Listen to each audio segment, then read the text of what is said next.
He'll be on the sidelines for Eagles-Giants this Sunday. You can listen to the game on 97.3 ESPN. Merrill and Mike have that call right here. And Howard, we welcome you into the Sports Bash. How are you, pal? I'm doing very good. How are you doing today? Always good. Another Eagles-Giants week upon us here. And, you've been a part of a lot of these as a player and also a broadcaster. And the Eagles have had the Giants number the last couple of years they've played this game, especially up there in MetLife Stadium. And you wonder, halfway through the season, what's your read on this particular Giants team?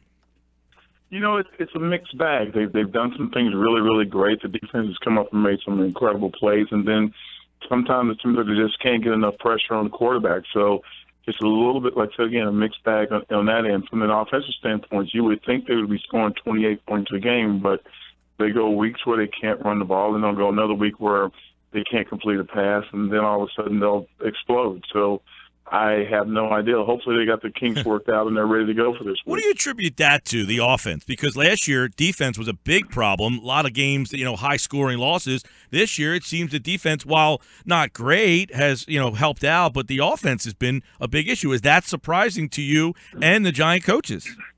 I think it's surprising. I think you expect Eli to be even better with another year under the offense. There's a lot been said about how well the offensive line has played. They've done okay. They're not going to be great, but they've done okay. So you can stop faulting it. I think some of that has to do with Eli going, I just got to take a couple hits and tough it out for the rest of the year. If he can do that and stay healthy for the rest of the season, they got a good shot of not just going to the playoffs, so making some noise.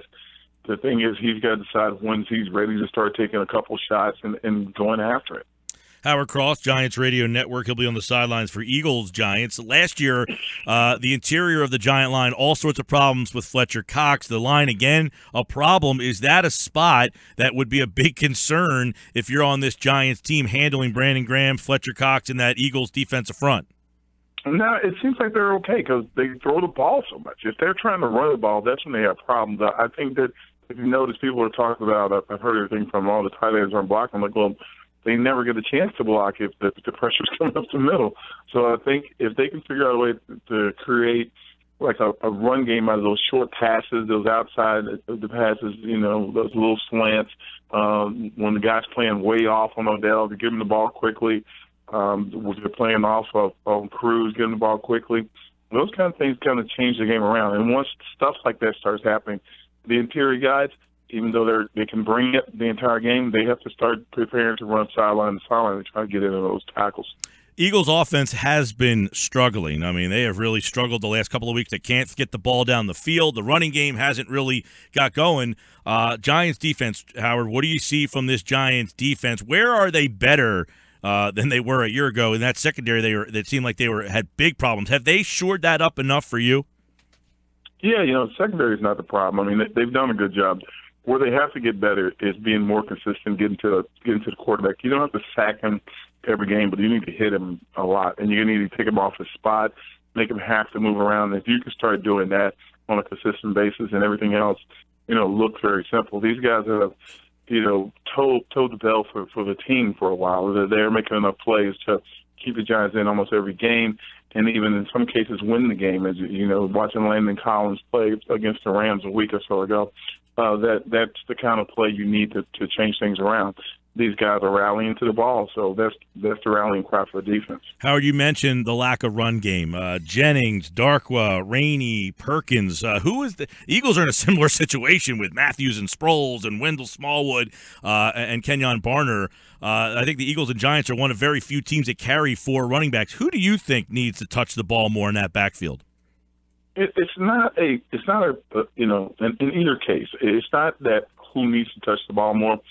You play in rhythm, so what happens is the guy that's in back there, if you give him enough touches, he can start to see, okay, well, all right, my right guard's not getting his block, so now I know which way I have to break if I'm going in his direction, or my right tackle or my left guard, or my left tackle, or the center's getting beat a lot on the inside when the guys in the 3 technique. That if you can see that from a running back's perspective, then you can get the rhythm of the game, and you know where to look and where to cut. If you're in there 2 or 3 plays, then you're out of series, and you're in there 1 play, then you're out of series, it doesn't lend itself to being familiar with who's blocking who and who's getting the job done, or who's bringing too much on the defensive side who you can't get to them.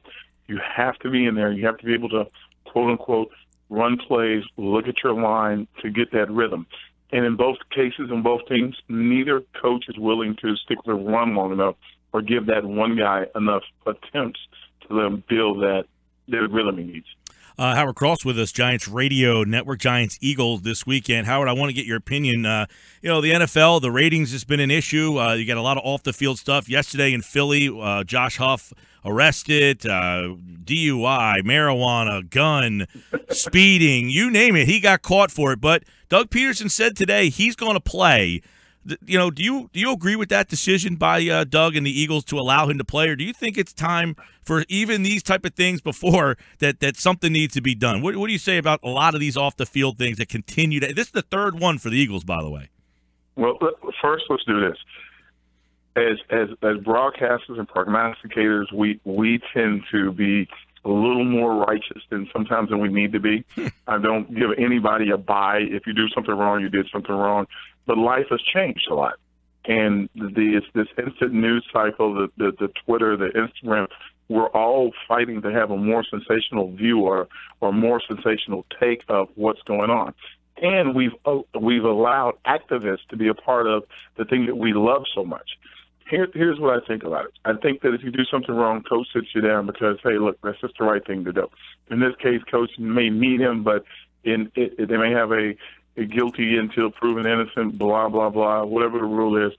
We know that the NFL is trying to do the right thing as many times as possible, but they just make mistakes. So if you're a coach, make a decision. Hey, I need you to play, but this is what we have to do. And go with it. Sometimes it's going to hurt the team. Sometimes it's going to hurt the kid, but you just have to go with that. As far as, all the, viewership and everything like that, it's going to come back, and they're going to get back into it. But you can't allow, and we can't be the voice of every activist in the world who thinks there's something wrong because, hey, look, I would never do that. I always tell people, never look behind the curtain of anything that you like, because if you do, you'll find flaws in it. I love hot dogs, so I want to see how they're made. Good one. Howard Cross with us here. I guess, as you say, we do what we do, and fans out there, you hear Coach today, Peterson say, are there going to be any repercussions? He says, well, until I found out the severity and the incident you guys had up in New York with Brown, and it always seems like it's the severity that matters more than actually something happening. And, I think the fans start to get frustrated. I don't know if the fans can get frustrated because you have to remember that it's when you're running the business, you're running the business. And I'm not, again, I am not making excuses for the guys. We want instant judgment, and we don't want instant judgment on us. If we do something wrong, if we're speeding, we want to get off for our speeding ticket. If we were That's true. drinking too much, we don't want to be, hey, please don't take a shot at me and post me drinking. We personally don't want, any scrutiny or any public eye. We don't want any of that. Yeah. Although we want to be famous and great at our jobs, we still don't want the public, telling me how to do my job or live my life. We don't want it in our homes, how we raise our kids or how we interact with our spouses. We don't want any of it. And we're not bad people. We're not good people. We're not anything. We're just people. But when given the opportunity, I don't care what happens. I mean, I'm sure you guys have call-in shows. You can't tell me that there are a group of fans that are sitting out there waiting for something to go wrong that can't wait to call you and to tell you that, hey, I don't understand why we can't run the ball. You know what? We should have never done this. Or, that you have those guys out there who that's their entire life to do. Well, we give those guys a voice. Yeah. And it's a situation where, how much does this kind of stuff disturb a team? New York, we just mentioned Brown, now this in Philly, getting ready for a game. Is that stuff that you guys, that affects your preparation for games? No, not really, because what happens is that you have to make a decision day one. Am I going to talk about, so-and-so's issue, or am I going to prepare to play the game? Back when I used to play against the Eagles, it was Reggie White, Jerome Brown, all these guys lined up against me. I could care less what was going on in the outside world. because I didn't want to get hurt playing in the game. Yeah. I didn't want to get beat on a pass rush or drop the ball going over the middle. So I was focused on that. No matter how many times a reporter thought, and I'm on that side too now, but no matter how many times a reporter thought he had the right to continue to ask the same question over and over. And when you ask later, why would you do it? Well, the public needs to know. Did the public ask you? No, they didn't. That's you trying to, hey, I want to keep everybody informed. But we make stories out of things sometimes that aren't even stories. My favorite, to this very day, my favorite NFL story that was a hot-button story was NFL officials going on strike. I bet on your show you even said how dangerous and we need these guys back. Have you ever watched a game and go, man, those officials did a great job? I will tell you this, Howard. I am one of the very few that said I would have kept the replacement officials and molded them into guys. The problem, I think, with the officiating is these guys were taught to officiate a game that no longer exists, and the changeover for them has been, well, what you see right now. So I was one of the very few that was – I said the replacements were equally as bad as what we get. Well, I think the real thing with the replacements, and people didn't really get to catch on to this, is that the replacements, you didn't know what they were going to call. So by not knowing what they were going to call, you couldn't coach for it. So every official that's in the league now, every coach knows what these guys call, what these crews call, and they coach against it.